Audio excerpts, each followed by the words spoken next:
광복 75주년인 15일 시민사회단체는 자주 독립을 가로막는 한미워킹그룹을 해체하고 한미연합군사훈련을 중단함으로써 진정한 광복을 이뤄내자고 강조했다. 677개 대표적 시민사회단체로 결성된 8.15 민족자주대회 추진위원회는 이날 서울 종로구 한국교회 100주년 기념관에서 광복 75주년 8.15 민족자주대회를 열었다. 추진위는 결의문에서 진정한 광복은 아직 실현되지 않았다라며 광복과 동시에 강대국들의 개입 아래 남과 북이 둘러 갈라지고 분단이 전쟁으로 이어져 수백만의 결의가 피를 흘려야 했다. 결의에게 자주 독립의 과제는 여전히 현재 진행형이다라고 지적했다. 이들은 미국 정부의 실무자가 워킹그룹이라는 이름으로 남북 정상들의 합의 이행을 가로막는 한 주권은 제대로 실현될 수 없다라며 외국 군대의 주둔 속에서 동족을 향한 전쟁 계획에 동원되고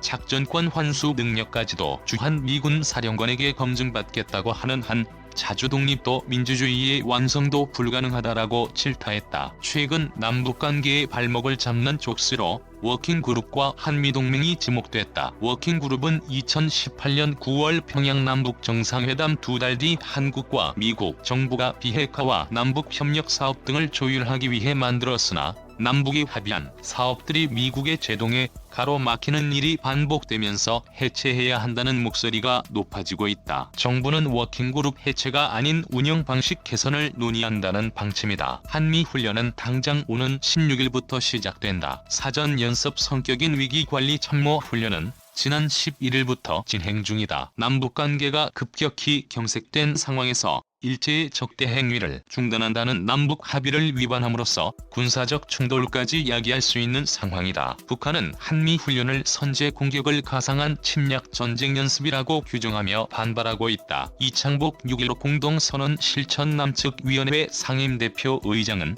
대회사에서 정부는 미국과 입장이 다르더라도 합의한 약속 해내야 할 과제들은 국민을 믿고 과감하게 실천에 나서야 한다라고 촉구했다. 이 의장은 새 정부가 탄생해 한 해 동안 3번의 남북 정상회담이 열렸다. 납북 합의 이행에 적극적으로 나설 것이라고 기대가 높았지만 정부는 결의의 약속보다 미국의 뜻을 중시하고 있다라며 한미동맹은 성역으로 철저히 보호받고 있으며 북은 여전히 대결과 적대의 대상으로 남아있다라고 비판했다. 이어 정부는 높은 지지율을 앞세워 개혁을 소리 높여 말하면서도 기실 적폐 세력의 정책들을 상당 부분 답습하면서 남북 합의를 제대로 이행하지 않았다라며 남북 사이에 소중한 만남과 결실이 있더라도 약속을 지키겠다는 의지, 냉전 세력의 방해를 넘어서겠다는 결단 없이는 단 한 걸음도 나아갈 수 없다는 것을 오늘의 현실은 보여주고 있다라고 말했다. 남북연락사무소 폭파로 상징되는 남북관계의 위기를 맞아 각계각층의 시민사회단체 4,800여 개가 모여 위기 극복을 위한 시국선언을 발표했다. 이 의장은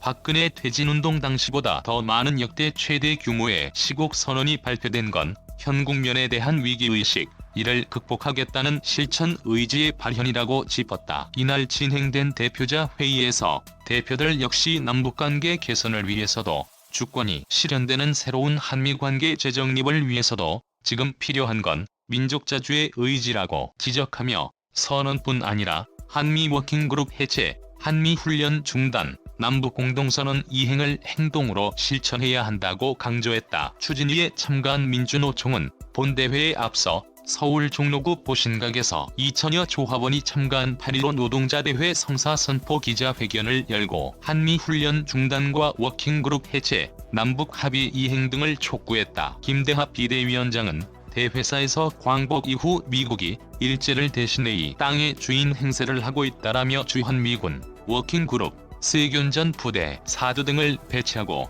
한미훈련을 강행하며 한반도 평화를 위협한다라고 고집었다. 한편 8.15 추진위는 애초 서울 경운동 특설무대에서 2,000명 규모의 대회를 진행할 예정이었으나 서울시 집회금지 행정명령으로 대표자 중심 행사를 진행했다. 이에 8.15 추진위는 방역 지침을 철저히 준수함은 물론 서울시와도 긴밀히 협의해 왔다라며 이번 서울시 행정명령은 감염병 예방법의 취지를 감안해도 집회의 자유를 과도하게 침해하는 조치라고 유감을 표명했다. 이어 추진위가 제출한 집행정지 신청은 기각된 데 반해 비슷한 규모의 일부 보수 집회에 대해서 인용 결정을 한 것은 방역의 기준이 무엇인지 심각하게 되묻지 않을 수 없다라고 비판했다.